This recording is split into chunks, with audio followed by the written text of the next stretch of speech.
Muy bien, pues continuamos con nuestra clase de escuela dominical. La semana pasada terminamos lo que fue una hojita, lo que fue prácticamente de la introducción en cuanto a la justicia de Dios.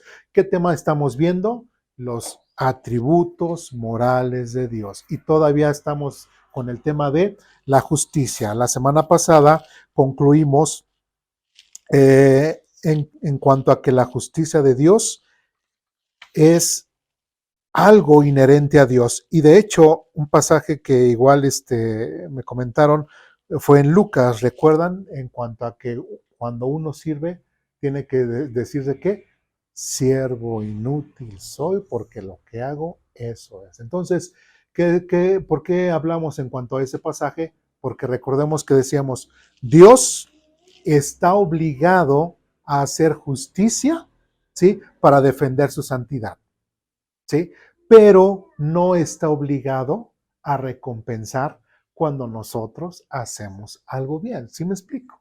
¿Sí? O sea, otra vez repito, Dios nos va a recompensar porque hacemos cosas buenas. No, Dios nos va a recompensar porque nos congregamos todos los domingos. No, Dios nos va a recompensar porque le cantamos muy bonito o usamos muchos instrumentos o damos todos nuestras ofrendas. Dios nos va a recompensar. Pues, no, en toda acción que nosotros hagamos, toda acción debemos de decir, siervo inútil soy. ¿Sí me expliqué? Otra cosa que recordemos de la semana pasada. Perdón, Romarí, por ejemplo, lo que esperemos, no esperamos una recompensa, ¿no? Pero creo que la recompensa la tenemos cuando le hacemos fiel a Dios, ¿no? Por todas las bendiciones que tenemos, ¿no? No lo... Ese es el sentido, ¿sí? Es el sentido. Porque el mismo Señor Jesucristo dice, ustedes, es más, vamos otra vez a Lucas 17.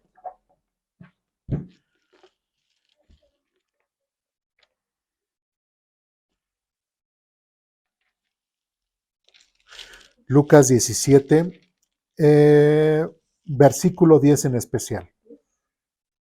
Lucas capítulo 17, versículo 10.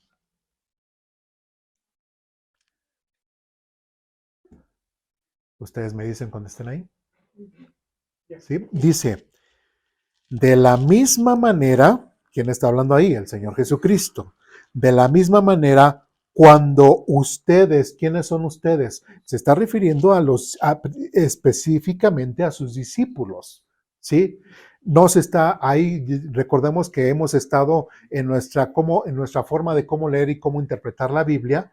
Sí sabemos diferenciar cuando se está refiriendo especialmente a Israel, o cuando está refiriendo o a los apóstoles, o a los discípulos, o a la iglesia, etcétera. ¿Sí me explico? Pero aquí en específico no se está refiriendo a Israel, ¿no? Se está refiriendo a sus discípulos, sí es cierto, son judíos, pero se está refiriendo a esos que posteriormente formarían parte, ¿qué? De la iglesia, del reino de Dios. Entonces dice el Señor Jesucristo, cuando ustedes, ¿qué? Me obedecen, ¿sí? ¿Y en qué le vamos a obedecer al Señor Jesucristo? Pues prácticamente en todo. Y hemos visto otros pasajes en cuanto a la obediencia a Dios, que es primeramente la primera obediencia a Dios, ¿cuál es? Creer en su Hijo Jesucristo, en aquel que Él ha enviado. ¿Sí? Eso. ¿Qué otro mandamiento? Amarás a tu prójimo como a ti mismo. ¿Sí me explico? ¿Sí? Nada más con esos dos mandamientos. Es mi obediencia para con Dios. Pero para Jesús, dice otra vez, cuando ustedes me obedecen y amamos, honramos, cumplimos a través del amor, bendecimos a los demás y todo. ¿Por qué? Porque primeramente queremos obedecerle a Jesús. ¿Sí? Y aún así, al obedecerle a Jesús, dice, ustedes deben decir, somos siervos indignos que simplemente cumplimos con nuestro deber. ¿Sí me explico? Entonces, Dios no está obligado a recompensar absolutamente nada, sino simplemente nosotros estamos obligados a copiar las acciones de ese Padre Celestial del cual nosotros estamos aprendiendo y a copiar y tratar de parecernos cada día más a Él, en obediencia a Él. ¿Y qué es lo único que tenemos que hacer? Obedecer a Él. Y recordemos que el origen de esta respuesta de Jesús, ¿cuál fue? Que sus discípulos le dijeron, en el versículo 5, los apóstoles le dijeron al Señor, muéstranos cómo aumentar nuestra fe. Muéstranos cómo aumentar nuestra fe. ¿Y cómo vamos a aumentar nuestra fe? Ya era lo que decíamos la semana pasada. La fe no es así como si fuera humo, como si fuese un ente espiritual, no es una emoción, no es un sentimiento, no es una forma de pensar. ¿Qué es el aumentar? Recordemos que la fe, ¿qué es? La certeza de lo que se espera, la convicción de lo que no se ve, según Hebreos. ¿Sí me explico? Entonces, ¿de qué forma yo voy a aumentar mi fe? ¿Qué es lo que le está diciendo el Señor Jesucristo? ¿Y cómo está concluyendo? Obedeciéndome. ¿Sí? Si tú no me obedeces, es porque no confías en mí. Y si no confías en mí, no estás teniendo fe. ¿Sí me explico? ¿Sí? Pero si tú confías en mí, tienes fe en mí y me obedeces, estás aumentando cada vez más tu fe. ¿Sí me explico? Porque a través de la obediencia que yo tengo para el Señor Jesucristo, de esa forma, ¿sí? Yo sigo confiando en Él. Por ejemplo, volvemos a los mismos ejemplos. Amar a mi prójimo. Pues yo simplemente, Señor, es que, pues, no sé, es que siempre me peleo con mi hermano, ¿no? Siempre estoy peleando con mi hermano, con mi hermana y tenemos un conflicto. Ámalo, ¿sí? Dale muestras de amor. Señor, pero ¿cómo te voy a obedecer en eso? Ámalo. Vas a ver que las cosas van a estar bien. Ok. Yo obedezco, ¿sí? Y gracias a Dios, también Dios toca los corazones de las personas y esa persona cambia. Recordemos que dice en Hebreos, la suave respuesta aquieta la ira, ¿no? Entonces, gracias a que yo obedezco ese mandato de Dios, ¿qué es lo que pasa? ¿Sí? Esa situación con mi hermano cambia y es bendecida por Dios. ¿Sí me explico? Pero para que yo aumente mi fe, tengo que ser obediente. Simplemente obedecer y ya. Pero es que es, cállate, casi como Pedro, cállate, mata y come, cállate. Hazlo, obedece. Porque la forma, diría el Señor Jesucristo, la forma en que yo te estoy diciendo que lo hagas es la forma correcta. No como tú lo dices, porque como tú lo dices es exactamente como estás. Y mira cómo estás. Mal. ¿Sí me expliqué? ¿Sí? Entonces las formas de Dios son las mejores formas de hacer las cosas. ¿Sí quedó claro? ¿Sí? Bueno, o como me dicen a veces mis hijos, ay papá, ya te me fuiste por otro lado, y nada más mi pregunta era esto, ¿no? Pero bueno. Y es prácticamente, perdón, es como le dice a Moisés, calla, ve quién le dio el nombre, la boca al hombre, ¿no? Cuando Moisés estaba en su necedad, ¿no? Y dice, Moisés, ¿quién le dio la boca? ¿No? Y sí. Como Moisés, calla y come, exactamente fue lo que le dijo. Simplemente obedece. Así es. Sí. Bien, bueno, ¿dudas, preguntas, comentarios, reclamaciones hasta aquí? ¿No? Bien. Pues algo más que recordemos de la semana pasada, creo que al parecer sería todo, ¿no? Porque nada más fue un párrafo el que vimos la semana pasada y pues prácticamente vimos todo lo que fue Romanos capítulo 1, hablando hablamos cosas en contra de lo que es estos matrimonios igualitarios, ¿sí recuerdan? Bueno, muy bien. Pues hoy iniciamos una nueva hojita, ya se les ha repartido.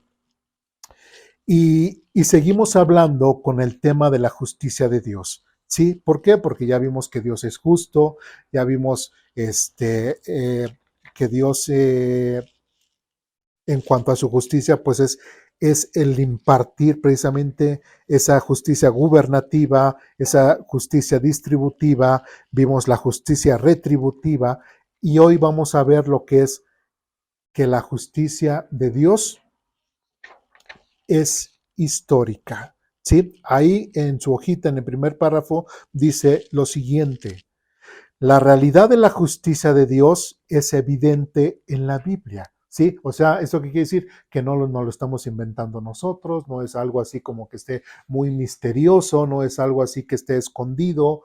No, la justicia de Dios es claramente evidente en la Biblia, como se manifiesta en todas las páginas que contiene. Por causa de la desobediencia del pueblo de Israel ante el Todopoderoso. Y recordemos que ¿cuál es el pueblo protagonista de la Biblia? El pueblo de Israel. Entonces, con base a lo que Israel ha convivido con Dios, pues prácticamente para nosotros es el ejemplo. ¿Sí? El ejemplo a seguir, ya sea para lo bueno, ya sea para lo malo, ¿no? Si Israel ha hecho cosas malas, pues mejor no hay que hacer como Israel, sino todo lo contrario, ¿no? Bueno, vamos adelante. Dice, siguiente párrafo, siguiente subtítulo, dice, su justicia en la historia bíblica. Desde el principio se hace notar la justicia de Dios en Adán y en Eva. En el momento de su desobediencia fueron juzgados y expulsados del Edén. ¿Alguien recuerda eso? ¿Sí? ¿Qué fue? ¿Qué le pasó a Adán y a Eva? Desobedecieron y ¿qué les pasó? ¿Sí? Y desde ahí comienza la justicia de Dios. Inclusive hasta podemos decir antes, un acontecimiento que realmente no está bien definido en la Biblia, pero recordemos que hubo seres celestiales que se dice que se rebelaron en contra de Dios, y Dios, ¿qué pasó? ¿Sí? Los expulsó. ¿Sí? Dios también desde el mismo cielo también impuso su justicia. ¿Por qué? Porque Él es santo y no puede estar cerca del pecado. ¿Me explico? ¿Sí? Entonces, podemos ver cómo desde el inicio de la historia humana, el acontecimiento que fue con Adán y Eva, ellos pecaron y Dios los juzgó y fueron expulsados del Edén. También podemos ver cómo Dios por ello tuvo que juzgarlos también en el mundo corrompido en la época de Noé. ¿Sí recuerdan a qué nos referimos con la época de Noé? ¿Qué pasó? El diluvio. El mundo, todo el mundo estaba completamente mal, ¿sí? Y Dios decidió juzgar al mundo trayendo el diluvio, abriendo los abismos, hundiendo completamente el planeta Tierra en agua, ¿sí? Dios juzgó al mundo enviando un diluvio. También juzgó a Sodoma y a Gomorra. ¿Cómo estaba Sodoma y Gomorra? También completamente en pecado, haciendo llover azufre y fuego por sus abominaciones. Dios también juzgó a los capataces egipcios de los israelitas, así como lo había dicho que lo haría. ¿Sí? Vamos a Génesis capítulo 15. Génesis capítulo 15, versículos 13 y 14. Ustedes me dicen cuando estén ahí.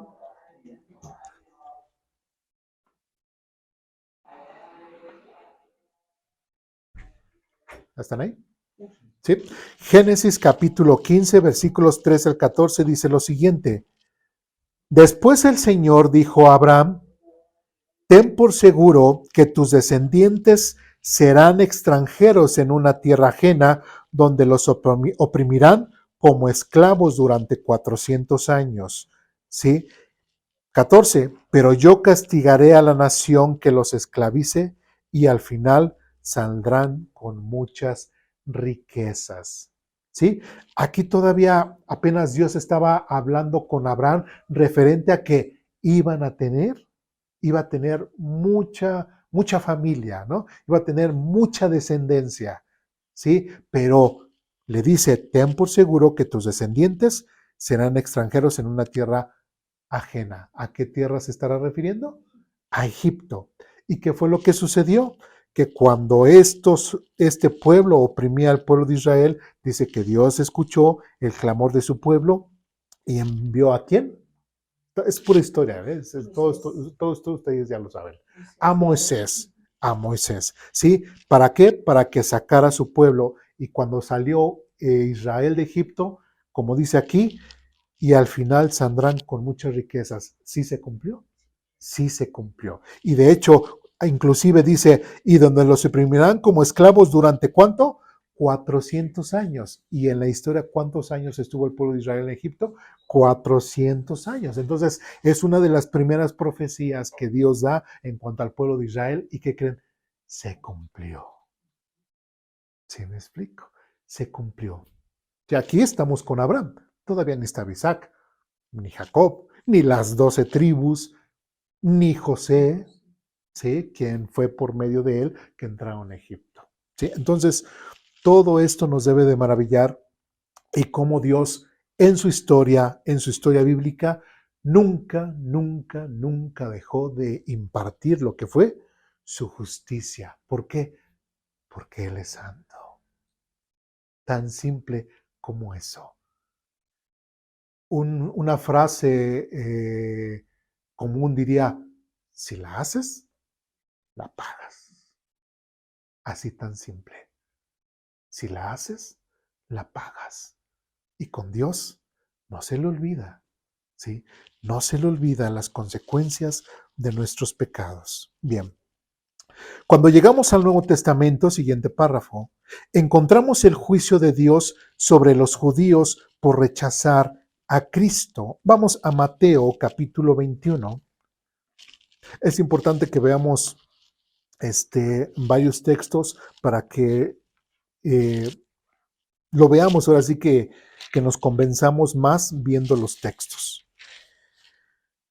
Mateo capítulo 21, versículos 42 al 45.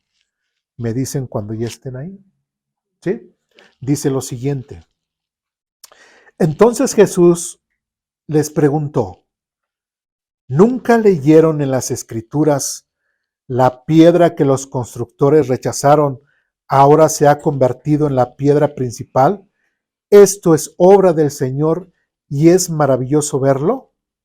Les digo que a ustedes se les quitará el reino de Dios y se le dará a una nación que producirá el fruto esperado.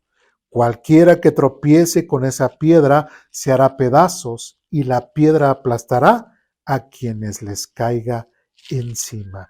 ¿A qué se está refiriendo el Señor Jesucristo? ¿Sí? Recordemos que los líderes religiosos, en el versículo 41, dice lo siguiente: los líderes religiosos contestaron, a los hombres malvados les dará una muerte horrible y alquilará el viñedo a otros. ¿Por qué? Porque el Señor Jesucristo acababa de dar una parábola de los agricultores malvados. Entonces estas personas, estos líderes religiosos, entendieron como que, dijeron, como que aquí este Jesús nos la está echando, ¿verdad? Nos la está echando y nos está diciendo que nosotros somos los agricultores malvados, ¿sí? ¿Por qué? Porque recordamos todo a lo largo de la historia, inclusive cómo Dios mandaba a sus profetas y qué hacía el pueblo de Israel, los mataba, los apresaba, etcétera, ¿no? Y que en la ilustración de los agricultores malvados hacían exactamente, llegaba uno por parte del dueño del viñedo y los mataba, ¿no? Entonces ellos se sentían. ¿Y qué es lo que les dice el Señor Jesucristo? Les digo a ustedes que se les quitará el reino de Dios y se los dará una nación que produzca el fruto esperado.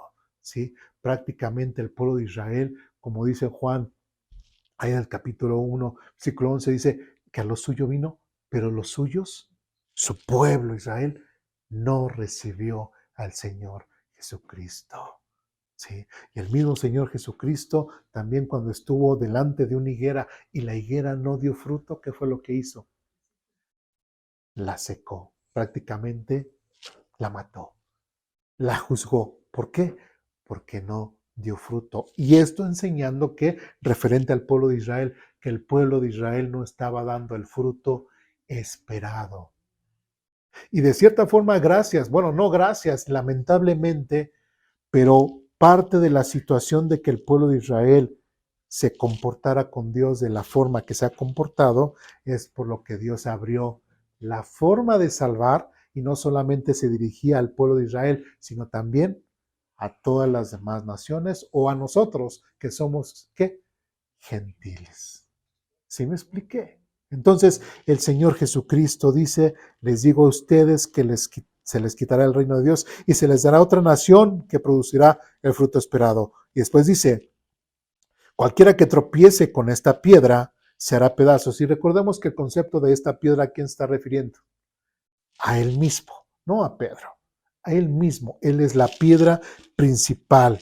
¿Sobre cuál? Sobre la cual la iglesia está fundada. No es a través de Pedro. Dice, cualquiera que tropiece sobre esta piedra se hará pedazos. Dice, y la piedra aplastará a quienes les caiga encima. Nuevamente, no puede ser Pedro. Pedro no tiene ningún poder de absolutamente hacer nada, ni destruir, ni de juzgar, ni hacer justicia. Pero Jesús, Dios, sí lo puede hacer. ¿Sí? Entonces el Señor Jesucristo dice, y la piedra aplastará a quienes les caiga encima. Nuevamente, hablando Jesús acerca de qué? De la justicia que Dios impartirá a aquellos que meramente rechacen a esa piedra o rechacen a Jesucristo como medio de salvación. ¿Sí? Toda aquella persona que rechaza a Jesucristo como medio de salvación es una persona que los que han creído han pasado de muerte a vida, pero los que no siguen bajo la ira de Dios. Bien. Muy bien. Seguimos en nuestro párrafo y dice, Ananías y a Zafira por mentirle a Dios en Hechos. Vamos al libro de Hechos, capítulo 5. Ahora vamos a hablar acerca de gente ya de iglesia, ¿sí? Ya no meramente, aunque eran judíos, pero ya eran parte de la iglesia. En Hechos, capítulo 5, del versículo 1 al versículo 4, ya estamos ahí, dice lo siguiente. Había cierto hombre llamado Ananías, quien junto con su esposa Zafira vendió una propiedad y llevó solo una parte del dinero a los apóstoles, pero afirmó que era la suma total de la venta, con lo que con el consentimiento de su esposa se quedó con el resto. Entonces Pedro le dijo a Ananías, ¿por qué has permitido que Satanás llenara tu corazón? Le mentiste al Espíritu Santo y te quedaste con una parte del dinero. Y qué interesante. Recordemos que en el libro de Hechos, lo que era el Espíritu Santo estaba así en su apogeo, no tanto decir era la moda, pero el Espíritu Santo era precisamente su obra. En el libro de Hechos vemos mucho de la obra del Espíritu Santo. De hecho, muchos coinciden en que en lugar de decir Hechos de los Apóstoles, este libro se debería de llamar los Hechos del Espíritu Santo. ¿Sí? Porque el Espíritu Santo estuvo. Entonces, ¿quién fue el que le dijo a Pedro de lo que sucedía con Ananías y Zafira? El Espíritu Santo. ¿Sí? Y aquí el mismo Pedro, ¿quién está diciendo? ¿Le has mentido a quién? Al Espíritu Santo. ¿Sí? Dice, y te quedaste con una parte de dinero. ¿Sí? Versículo 4 dice, la decisión de vender o no la propiedad fue tuya y después de venderla, el dinero también era tuyo para pagarlo o no. ¿Cómo pudiste hacer algo así? Y fíjense cómo sigue respondiendo Pedro, no nos mentiste a nosotros, sino a Dios. Y quiero, como paréntesis, quiero resaltar algo. Para aquellos que dicen que el Espíritu Santo es, como dicen los testigos de Jehová, la fuerza activa de Dios, no. Digamos, para ellos es como si fuese la electricidad, una fuerza X, para ellos así es, ¿sí? Pero en principio, por ejemplo, digamos, no voy a decirle, yo a la electricidad la voy a engañar. ¿Puedo hacer eso, engañarla? Alguien que no tiene, algo que no tiene mente, no tiene voluntad, no tiene nada que lo hace una personalidad, nada que lo hace una persona, no. Pero aquí está diciendo, primeramente, otra vez, versículo 3, le mentiste al Espíritu Santo, ¿sí? Lo cual nos está diciendo Pedro que el Espíritu Santo, que es una persona, que se le puede tratar de mentir, se le puede tratar, pero no mentir, ¿sí? Y después en el versículo 4, perdón, al final, el mismo Pedro dice, no nos mentiste a nosotros, sino a Dios. A ver, Pedro dijo, a ver, le mentiste al Espíritu, no le mentiste al Espíritu Santo, y después dice, no nos mentiste a nosotros, le mentiste a Dios. Entonces, si nosotros juntamos todo el concepto que nos está diciendo, que el Espíritu Santo realmente es una persona, y dos, que el Espíritu Santo es ¿quién? Dios, como lo conocemos también como la tercera persona de la Trinidad. ¿Sí me explico? ¿Sí? Solamente como brevario cultural o como paréntesis, no es el tema del cual estamos viendo hoy, pero sí quise resaltarlo. Entonces, Ananías y Zafira trataron de engañar a Dios. Y de ahí nos saltamos al versículo 9. En el versículo 9 del capítulo 5 de Hechos dice lo siguiente, y Pedro le dijo, ¿cómo pudieron ustedes dos siquiera pensar en conspirar para poner a prueba al Espíritu del Señor de esta manera? Los jóvenes que enterraron a tu esposo, ¿qué le pasó a Ananías? Murió. Dios lo juzgó por tratar de por intentar engañar a Dios. Dios mató a Ananías y era miembro de la iglesia. Era miembro de la iglesia y Dios juzgó a Ananías. Y después dice, y los jóvenes que enterraron a tu esposo están justo afuera de la puerta, ellos también te sacarán cargando de ti. Y versículo 10, y al instante ella cayó al suelo y murió. Cuando los jóvenes entraron, vieron que estaba muerta, la sacaron y la enterraron al lado de su esposa. Estamos hablando de dos personas de la iglesia, de la mega iglesia, de la primera iglesia, ¿de dónde? De Jerusalén. ¿Sí? Por tratar de engañar a Dios, Dios los juzgó y cayeron muertos estas personas. ¿Sí? También así como en el Antiguo Testamento, cuando Dios estaba a través de Moisés enseñándoles en cuanto a las leyes, los reglamentos y todo, pues sí pareciera ser muy duro Dios, ¿no? También en el Antiguo Testamento, pero era parte de, Dios lo tenía que hacer de esa forma para que entendiera el pueblo de Israel que Dios no estaba jugando, ¿sí? Y aquí con Hechos también Dios estaba manifestando y le estaba diciendo a la iglesia, yo tampoco, ahora si son mi iglesia, son mi nación, ahora sí que mi asamblea elegida, parte de Israel, pero tampoco estoy jugando con ustedes, ¿eh? Tampoco estoy jugando con ustedes. Muy bien. ¿Dudas, preguntas, comentarios, reclamaciones aquí en cuanto a la impartición de la justicia de Dios? No. Bien. También a Herodes, por su orgullo, vamos a Hechos capítulo 12. Allá adelantito.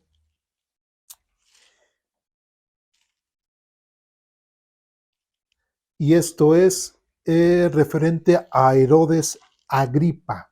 Algo interesante aquí es de que este capítulo podría estar bien documentado en la historia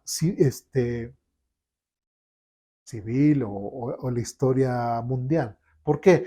Porque realmente un Herodes Agripa existió, ¿sí? Y este Herodes Agripa murió en el año 44 después de Cristo.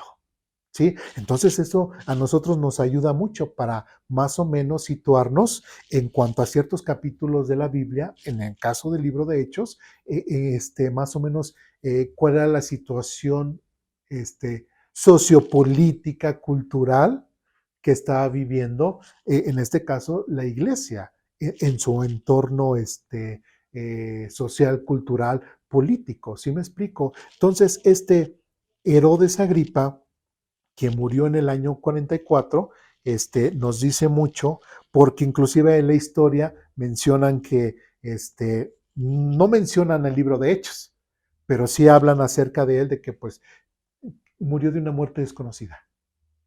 Que algunos mencionan que inclusive fue envenenado. ¿Sí? O sea, tratan de ponerle, pero lo que realmente sucedió es lo que nos narra la Biblia. ¿Sí? ¿Y qué es lo que nos narra la Biblia? En el versículo 22, versículo 20, desde el 20 en adelante dice: ahora bien, Herodes estaba muy enojado con los habitantes de Tiro y de Sidón. Entonces ellos enviaron una delegación para que hiciera las paces con él, porque sus ciudades dependían del país de Herodes para obtener alimento. Los delegados se ganaron el apoyo de Blasto, el asistente personal de Herodes, y así se les concedió una cita con Herodes. Cuando llegó el día, Herodes se puso sus vestiduras reales, se sentó en su trono y les dio un discurso. El versículo 22 dice: el pueblo le dio una gran ovación, gritando gritando: es la voz de un Dios, no la de un hombre, ¿no? Prácticamente lo estaban halagando, así, casi, no sé, perdón, digo, si vieran algunos de las mañaneras cómo halagan al que vive ahí en Palacio Nacional, hagan de cuenta, si no, no es voz de hombre, sino es voz de Dios, ¿no? Dice, y después versículo 23 dice: y al instante un ángel del Señor hirió a Herodes con una enfermedad, porque él aceptó la adoración de la gente en lugar de darle la gloria a Dios. Así que murió carcomido por gusanos. Y eso es lo que realmente le sucedió a Herodes Agripa. ¿Sí? Algo interesante que también tenemos que resaltar es de que ¿por qué Dios juzgó a Herodes? ¿Sí? ¿Qué es lo que notamos ahí? Ahora yo les pregunto a ustedes, ¿por qué Dios juzgó a Herodes? Y ahí está la respuesta. Porque se sintió que él era Dios, era el único. El pueblo muy malamente, lo exaltó, no lo elevó. Y él se lo creyó, se sintió. Y aquí, como dice, y al instante un ángel del Señor hirió a Herodes con una enfermedad. Dice, porque él aceptó la adoración de la gente en lugar de darle la gloria a Dios. Y ahí yo me hago una pregunta. Si Dios juzgó a Herodes Agripa por aceptar la adoración de los hombres en lugar de darle la gloria a Dios, entonces, ¿por qué en el caso del catolicismo, por qué adoran a los santos?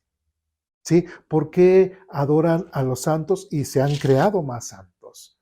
Si realmente esos santos fuesen por parte de Dios, ninguno de esos santos aceptaría la adoración que la gente le hace.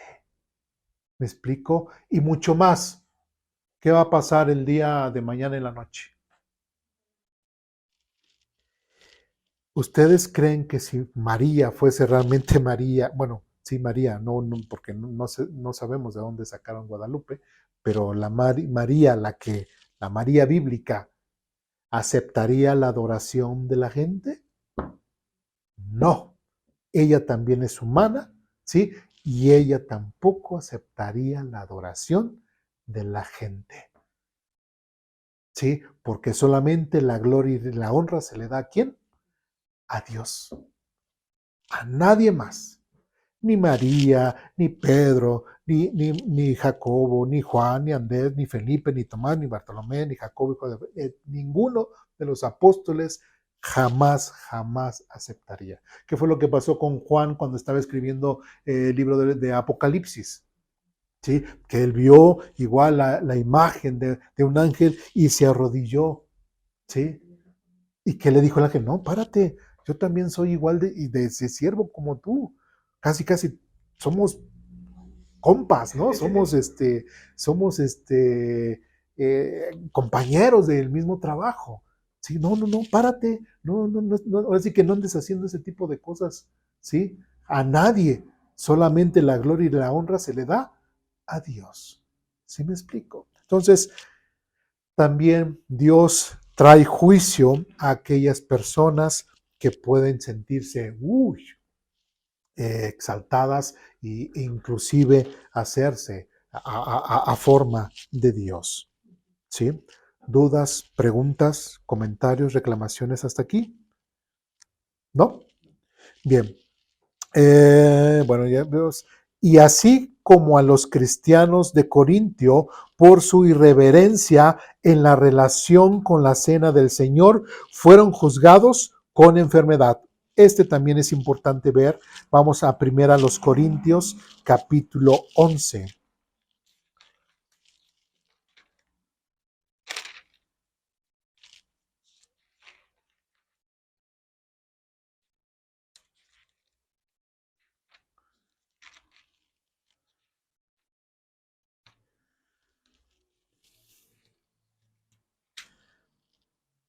Primera a los Corintios, capítulo 11, versículos del 27 al 33. ¿Estamos ahí? Dice lo siguiente.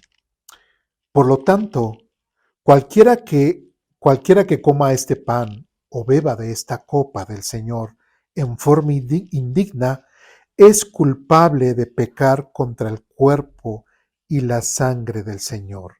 Por esta razón, cada uno deberá examinarse a sí mismo antes de comer el pan y beber de la copa. Pues si alguno come el pan y bebe de la copa sin honrar el cuerpo de Cristo, come y bebe el juicio de Dios sobre sí mismo. ¿Por qué? Porque ¿qué era lo que estaba pasando? Que muchos, cuando se hablaba acerca de la cena del Señor, decían, wow, va a haber comida y fiesta en la iglesia, ¿no? ¿Y qué hacían? Y muchos no comían en sus casas y dicen, no, pues ni hagas de comer, mi amor, ni hagas de comer porque vamos a ir a la iglesia y ahí no era así, perdón, como lo voy a decir, de esos come cuando hay, ¿no? Van y así nos atarragamos de lo que van a hacer en la iglesia, ¿no? Va a ser la cena del Señor. Y pues, ¿qué llevamos de tomar? Ni te apures, ahí en la iglesia va a haber también vino, ahí nos ponemos hasta las chanclas. Tristemente en la iglesia estaban haciendo eso, ¿sí? ¿Y qué es lo que Pablo está diciendo? No. La cena del Señor no es esa, casi orgía o esta comilona o esta bebedera. No. Y está muy claro cuando dice, pues si alguno come el pan y bebe la copa sin honrar el cuerpo de Cristo, ¿sí? Porque tiene que estar consciente de que que están comiendo, ese pedazo de pan sin levadura y de ese sorbo de vino que dará, es una representación de la cuerpo molido de Jesucristo o de la sangre derramada de Jesucristo. Y primeramente es quien realmente ha aceptado primeramente a Jesucristo como medio de salvación, es el que puede tomarlo. Una persona que no ha creído en Jesucristo, ¿creen que lo pueda tomar? No, ¿sí?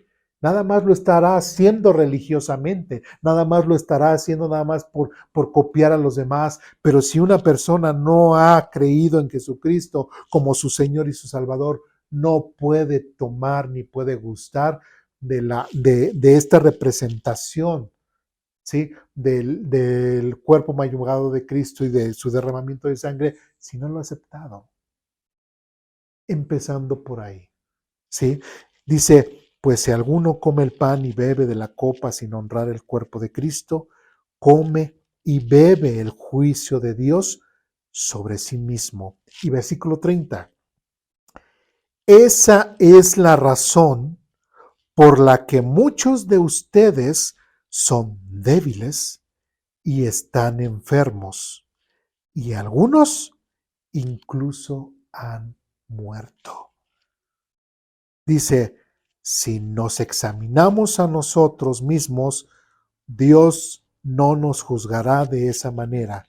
Sin embargo, cuando el Señor nos juzga, nos está disciplinando para que no seamos condenados junto con el mundo. Entonces, recordemos que también era el tiempo de Hechos de los Apóstoles, de Hechos del Espíritu Santo, y también el Espíritu Santo estaba haciendo justicia. Y en la iglesia habían personas que estaban haciendo cosas deshonestas, no muy espirituales, ¿sí? No se estaban comportando de una forma correcta y espiritual, y tenían confusión en cuanto a la cena del Señor, ¿sí? Y estaban haciendo una mega fiesta completamente desvinculada a lo que realmente representaba. ¿Sí me explico?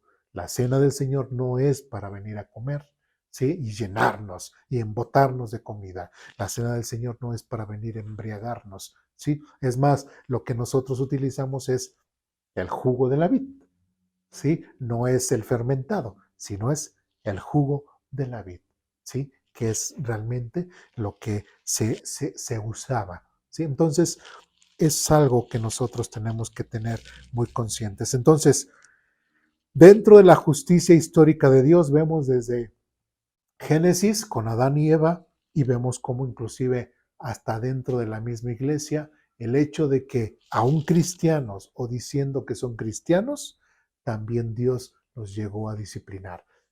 Pregunto, ¿podría hacer eso hoy en la actualidad? Muy seguro que sí, ¿sí? Dios es eterno. Hay muchas veces que en muchas iglesias o muchos hermanos podrían estar haciendo cosas indebidas, y también Dios los juzga, ¿sí? Dios, ¿por qué? Porque Dios siempre va a defender su santidad.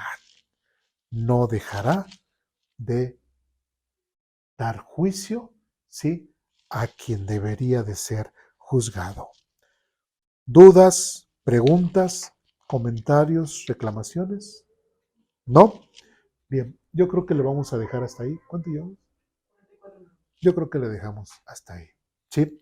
Bueno, pues vamos a orar para terminar. Ahí les encargo su hojita para traerla la próxima semana. Y pues bueno, pues vamos a orar para terminar.